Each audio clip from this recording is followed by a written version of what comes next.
Hey, what's up guys, Benny here and welcome to my very first video on my channel for 2017, and I'm going to be talking about something that I think is very appropriate for the first video of the year, and that is Call of Duty 2017, which is being made by Sledgehammer this year, and we're going to be talking about 5 things that the game has to have if it's going to be successful. Now obviously this is all my own personal opinions, but do go ahead and let me know in the comments what's going to make you excited for Call of Duty this year. Now the first thing that I think that Call of Duty has to have this year is quite a big one, and that is that it has to be boots on the ground. I do not want another year of jetpacks, wall running craziness where you've got people flying through the air pretending to be Superman and Batman and what's all sorts. I just want a game where it's on the ground, you've got stairs, you've got ladders, you're running around. Now I know Sledgehammer brought in kind of jetpacks and boost jumping with Advanced Warfare, but I think they did a really good job with kind of the main mechanics of the game, and I think if they did a boots on the ground Call of Duty,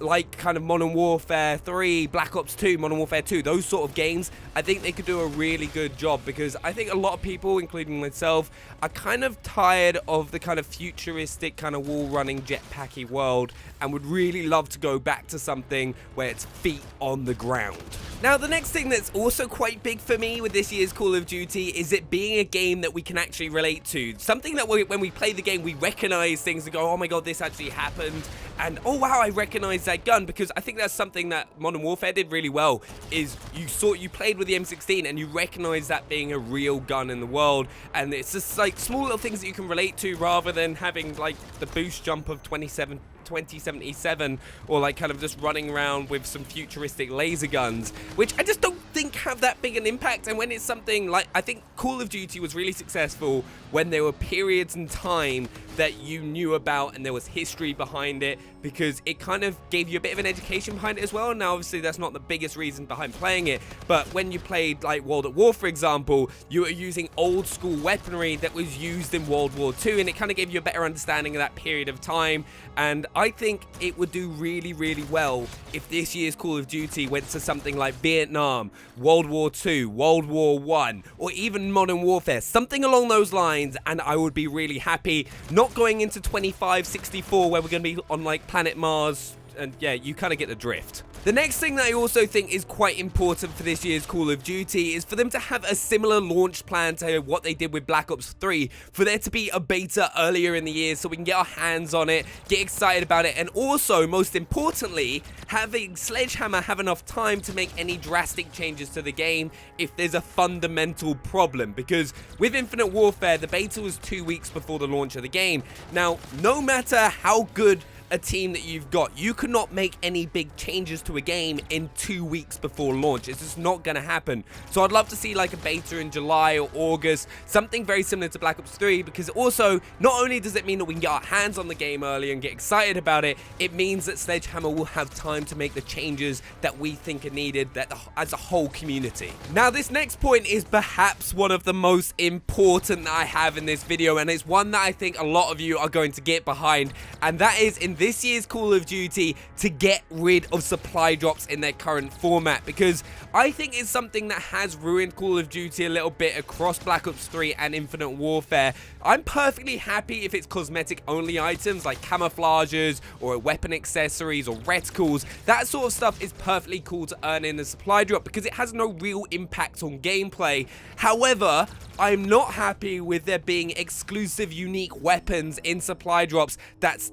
the only way you can earn those weapons. Like, there's some exclusive weapons in Infinite Warfare, like the Vault Corruption, that unless you get ridiculously lucky, you're never going to get to use that weapon. And I spend a lot of time playing Call of Duty, and I've only just earned enough salvage to buy 2 epic weapons, so a casual player is never going to get the opportunity to use some of the epic weapons in Infinite Warfare, which I think is a little bit sad. And I kind of think back to the days of Modern Warfare 2, Black Ops 2, those sort of games which were absolutely incredible because you had access to everything in the game. Everyone was on an even playing field once they got to kind of the highest rank and prestige, and that's where I think this Call of Duty needs to go. Have cosmetic items in supply drops that are really cool, or have like a tradable market so you can swap the weapons that you do get, so you do have a chance to try everything out. And now the final thing that I would love to see added to this year's Call of Duty is the return of League play from Black Ops 2, because I have so many fond memories from Black Ops 2 just because of League play, playing with some friends, working your way up to Master, and just kind of seeing how you were in a competitive setting. I think it was a really awesome experience, and I think it's something that would work really well in Call of Duty today, especially with like the COD World League going on. And if you have a look at FIFA FUT Champions as well, that system is working so well within that community. I think it'd be really cool to have something like that in this year's Call of Duty. So you have like a certain amount of games that you need to play over the weekend in a competitive environment, and then you get rewards like supply drops to get cosmetic items. I think that would work really well, and it would kind of like help the esports scene as well. So I'd love to see that return. It'd be a lot of fun. But do let me know in the comments what you would like to have in Call of Duty this year, what you won't like, what you kind of want to get rid of, all that sort of stuff. And if you're new to the channel, hit that subscribe button, because I'm going to be doing a load of streams and a load of more Call of Duty content right here on this channel. Also drop a thumbs up on the video, and I'll see you guys next time.